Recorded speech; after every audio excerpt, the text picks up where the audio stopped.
အပိုင်း9ရဲ့အစမှာတော့မင်းသမီးလေးက73နှစ်အရွယ်ကိုရောက်လာခဲ့ပါပြီ14နှစ်ပြည့်ရင်တော့အိုဗီလီယာရဲ့ဒလိအရာလူအတိုင်းဝိုင်းရှိကိုရွေးချယ်ထားတဲ့ပါဒနာနဲ့အတူထွက်ကရမှာပဲဖြစ်ပါတယ်ရှီယာကမကြခင်မှာ14နှစ်ပြည့်တော့မှဖြစ်တာကြောင့်သူနဲ့လိုက်ဖက်မဲ့ကာဝဲပါဒနာကိုကြိုတင်ပြီးတော့ရွေးချယ်နေခဲ့ပါတယ်ရှီယာမွေးနေ့ရောက်တိုင်းဘယင်ကလောက်ကအဖိုးတန်လက်ဆောင်တွေအများကြီးပေးပါတယ်ဒါပေမဲ့ဘယင်ကရှီယာမွေးနေ့ပွဲတွေကိုတော့တခါမှမလာခဲ့ပါဘူးဘာလို့လဲဆိုရှီယာမွေးနေ့ကမိဖုရားကွယ်လွန်တဲ့နေ့ဖြစ်လို့ပဲဖြစ်ပါတယ်အဲ့အချိန်အသွေးလွန်နေတဲ့ရှီယာအနာကိုလူကက်ကရောက်လာပါတယ်လူကက်ကရှီယာကိုမွေးနေ့မှာအဖေနဲ့အတူကုံဆုံးခြင်းအမှန်တိုင်းပြောလိုက်ပါလားလို့ပြောလိုက်ပါတယ်ရှီယာမျက်နှာကချက်ချင်းပဲမြှိုးငယ်သွားတာကြောင့်လူကက်လည်းအလိုက်တတိထွက်သွားပေးလိုက်ပါတယ်နောက်တစ်ခါမှတော့ကလောက်ကလက်ဖေးအတောင်ရင်းနဲ့ကာဝဲပါဒနာကိုရွေးပြီးပြီလားလို့ရှီယာကိုမေးလိုက်ပါတယ်ပါဒနာရဲ့အပြုမူကမင်းရဲ့ဂုံဘုတ်ကိုတက်ရောက်လိမ့်မယ်လို့ဆက်ပြောလိုက်ပါတယ်တကယ်လို့အစင်မပြေရင်ငါကလို့ပြောနေတဲ့ရှိန်ရှီယာကအစင်ပြေပါရဲ့လို့စကားဖြတ်ပြောလိုက်ပါတယ်ဒါမို့ဘယင်လည်းဘာမှဆက်မပြောတော့ပဲဒီနေ့မွေးနေ့မှာဘာလို့ခြင်းလဲလို့မေးလိုက်ပါတယ်ရှီယာလည်းလူကက်ပြောတဲ့စကားတွေကိုပြန်ကြားအောင်ပြီးတော့မွေးနေ့မှာပပနဲ့အတူဖြတ်တန်းခြင်းတယ်လို့ပြောချလိုက်ပါတယ်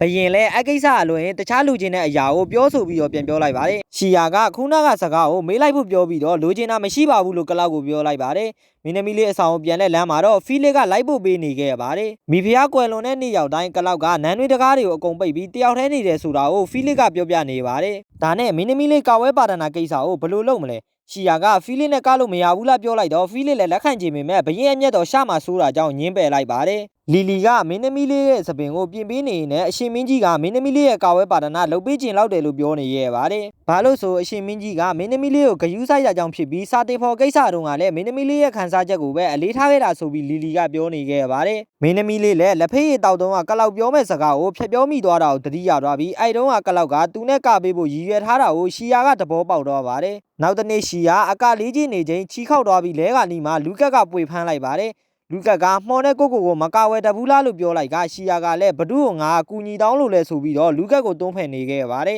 လူကက်ကနာနေတဲ့ရှီယာချီတာကိုအမြန်ပြန်ကောင်းတော့အောင်မှော်နဲ့ကုတာပေးလိုက်ပါတယ်လူကက်ကသူဟိုနေ့ကတားဖကိစ္စမှာဝင်ပြောမိလို့တောင်းမှန်ပါရဲ့ဆိုပြီးပြောနေခဲ့ပါတယ်ရှီယာကတော့သူနဲ့အကအတူလေးကျင့်ပေးရင်ခွင့်လွှတ်ပေးမယ်လို့ပြောလိုက်ပါတယ်လူကက်ကလည်းလေးကျင့်ပေးဖို့သဘောတူလိုက်ပါတယ်အဲ့ဒီအဖြစ်ပြအားလုံးကိုအိမ်ပေါ်မှာတယောက်ကမြင်သွားပြီးတော့မင်းသမီးပါဒနာကလူကက်ပါဆိုပြီးတော့အာဘက်ချောင်မှုပြေးထွက်သွားပါတယ်လူကက်ကရှီယာကိုခန်းစားချက်အစစ်မှန်တွေကိုဘယင်ကိုသိအောင်ဒီထက်ပိုပြီးတော့ထုတ်ပြောကြည့်ပါလားနှလုံးသားရဲ့အတန်ကိုနားထောင်ကြည့်ပါဆိုပြီးတော့ပြောလိုက်ပါတယ်ရှီယာလည်းနှလုံးသားအတန်ကိုနားထောင်မှုစူးစမ်းရင်းနဲ့ပဲကလောက်ကိုလက်ဆောင်တစ်ခုပေးကျင်လာပါတယ်ဒီလိုနဲ့ရှီယာကဘာပဲလုပ်လို့အရန်ကိုပဲလောနေခဲ့ပြီးတော့အလုပ်တွေတရားရှုပ်နေခဲ့ပါတယ်မင်းသမီးလေးကနေ့လက်စားချိန်ကိုတော့ဘယင်းနဲ့သွားမတွေ့နိုင်ပဲနေမနာညမနာပကြီးကားတစ်ချက်ကိုပဲစူးစမ်းပြီးတော့ဆွဲနေခဲ့ပါတယ်မင်းကြီးလည်းမင်းသမီးလေးကိုမတွေ့တာကြာလာတော့ဝမ်းနဲ့နေခဲ့ပါတယ်ဖြစ်ချင်တော့ဒီနေ့မင်းသမီးလေးရဲ့လက်ဆောင်ကပြီးသွားပါတယ်အဲအကြောင်းဘယင်းစီကိုပြန်ရောက်လာခဲ့ပါတယ်ဘယင်းကလည်းမင်းသမီးလေးပြန်ပေါ်လာတော့ပျော်နေပေမဲ့သူ့ခံစားချက်ကိုမသိအောင်ရုတ်တကြီးနဲ့မုန်းနီတုံနေတယ်ဆိုတာကိုဖီလစ်ကသိပါတယ်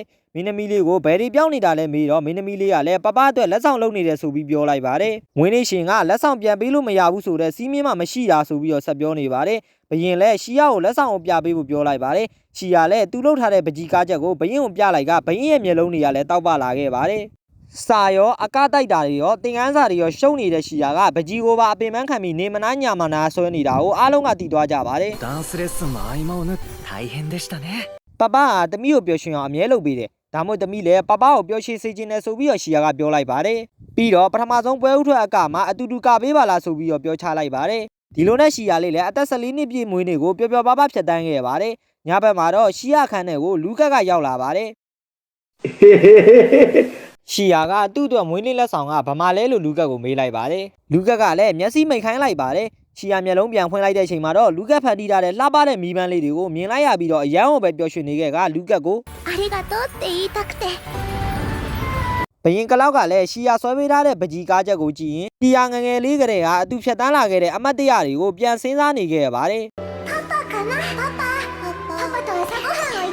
်ရှီယာဆွဲပေးထားတဲ့သူတို့ရဲ့မိသားစု3ယောက်ပုံလေးကိုကြည့်ရင်လည်းပြုံးနေခဲ့ကအပိုင်းကိုကတော့ဒီမှာပဲပြီးဆုံးတော့ပါပြီ